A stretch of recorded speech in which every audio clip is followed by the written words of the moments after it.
अस्सलामुअलैकुम दोस्तों, कैसे हैं आप सब लोग। आज हम बनाएंगे चपली कबाब, यानी कि पेशावरी कबाब भी कहा जाता है इनको।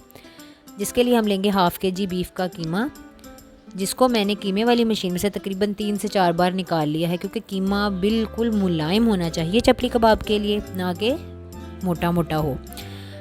अब मैंने यहाँ पे 250 ग्राम प्याज लिए हैं, जिनको मैंने अच्छे से चॉप कर लिया है चॉपर में।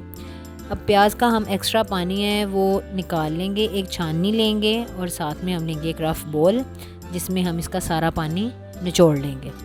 पानी निचोड़ने के बाद हम इनको अपने जो हमने कीमा निकाल के रखा हुआ है उस कीमे में ऐड कर देंगे। प्याज का पानी निचोड़ना इसलिए ज़रूरी होता है क्योंकि ये कबाब टूटने नहीं चाहिए, इसलिए इसको सॉफ्ट वैसे ही मसल के, जैसे हम आपको दिखाते जाएंगे आगे जैसे बनाना है उस तरह बनाएंगे, लेकिन इसमें पानी नहीं जाएगा प्याज का। चलें, मैंने पानी निचोड़ लिया है। अब मैं इसको प्याज को कीमे में अच्छे से मसल कर मिक्स करूँगी, ताकि हमारा जो प्याज है वो ना अलग कीमे से अलग नज़र ना आए, बल्कि इसमें मिक्स हुआ नज़र आए। बिल्कुल मिक्स यकजार होना चाहिए प्याज इसके अंदर। जी, ये मैंने अच्छे से मिक्स कर लिया है। आप देख सकते हैं बहुत मुलायम। अब इसमें डालूंगी, मैंने एक मीडियम प्याज लिया है जिसका मैंने पल्प निकाल के इसको क्यूब्स में बारीक काट लिया है। अब इसको भी मैं बिल्कुल उसी तरह अच्छे से मिक्स करूंगी, ताकि ये भी इसके अंदर प्याज की तरह मिक्स हो जाए।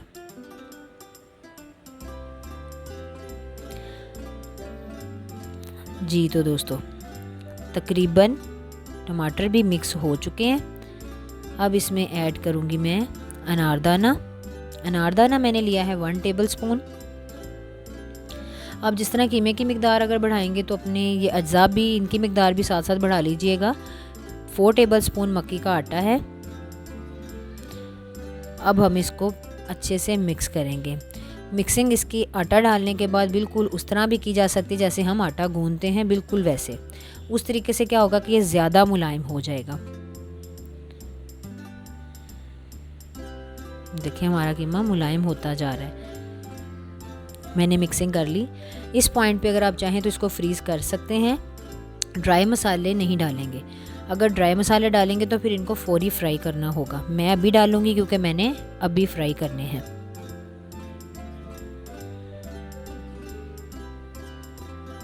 चलें, अब इसमें ऐड करते हैं ज़ीरा पाउडर 1 टेबल स्पून, पिसा हुआ धनिया 1 टेबल स्पून, नमक हस्बे ज़रूरत मैंने यहाँ पे 1.5 टीस्पून लिया है, और ये chilli flakes 2 tablespoon 1 tablespoon अपनी मर्ज़ी है, जितना स्पाइसी आप करना चाहें उतना इसकी मिकदार को बढ़ा लें। अब इसको अच्छे से फिर मिक्स कर लेंगे। तकरीबन 10-15 मिनट की मिक्सिंग के बाद ये हमारा कीमा इस शेप में आ गया है। अब हम इसको कबाब की शेप दे लेते हैं। कबाब को जिस तरह की मर्ज़ी शेप देना चाहें आप दे सकते हैं। मैं इसको लंबाई वाली शेप दे रही हूँ। लंबाई में शेप देने के बाद ये जो मैंने टमाटर के स्लाइस काट के रखे हुए हैं ये लगा दूँगी ऊपर। अच्छा, मैं आपको ये कबाब 2 तरह से फ्राई करना सिखाऊंगी। एक तो ये जिस तरीके से मैं फ्राई करने लगी हूँ, एक तरीका जो मैं लास्ट पे फ्राई करके दिखाऊंगी वो तो बहुत ही इजी है। और इस कबाब को हम तकरीबन 2 से 2.5 मिनट के लिए पकाएंगे। इससे ज़्यादा नहीं पकेगा, क्योंकि जो हमने इसको मल कर मुलायम कर लिया होता है उसकी वजह से इसको सिर्फ पकने के लिए इतना ही टाइम देना है। अगर आप इसको ज़्यादा टाइम के लिए पकाएंगे तो फिर ये अजीब सा हो जाएगा, मतलब कि सॉफ्ट और जूसी नहीं रहेगा।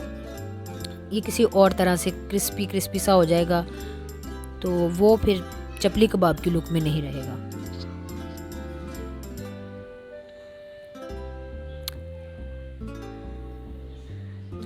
चलें, अब इसकी मैं साइड चेंज करती हूँ।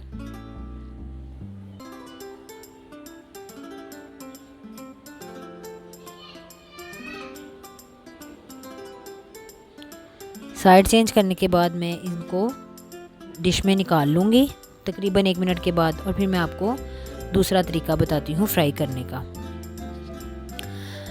जी तो दोस्तों, उनको मैंने डिश में निकाल लिया है। अब ये जो मैं इजी सा तरीका आपको बताने लगी हूँ वो ये है कि आपने कबाब को डालना है, फ्राई पैन को थोड़ा सा तिरछा कर देंगे ताकि हमारा जो कबाब है वो ऑयल में पूरी तरह से डिप हो जाए।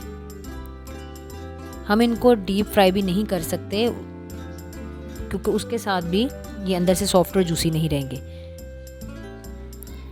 जी दोस्तों, ये हमारे कबाब फ्राई हो गए। मैंने इनको सर्विंग डिश में निकाल लिया है। बहुत ही ज़बरदस्त, बहुत ही मज़े के बने हैं। उम्मीद करती हूँ आपको मेरी ये रेसिपी भी अच्छी लगेगी।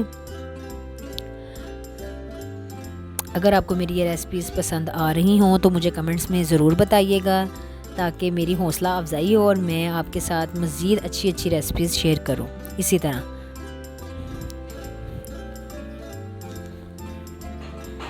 जी दोस्तों, अब मैं आपको तोड़ के दिखाती हूँ कि ये अंदर से कितना सॉफ्ट और कितना जूसी है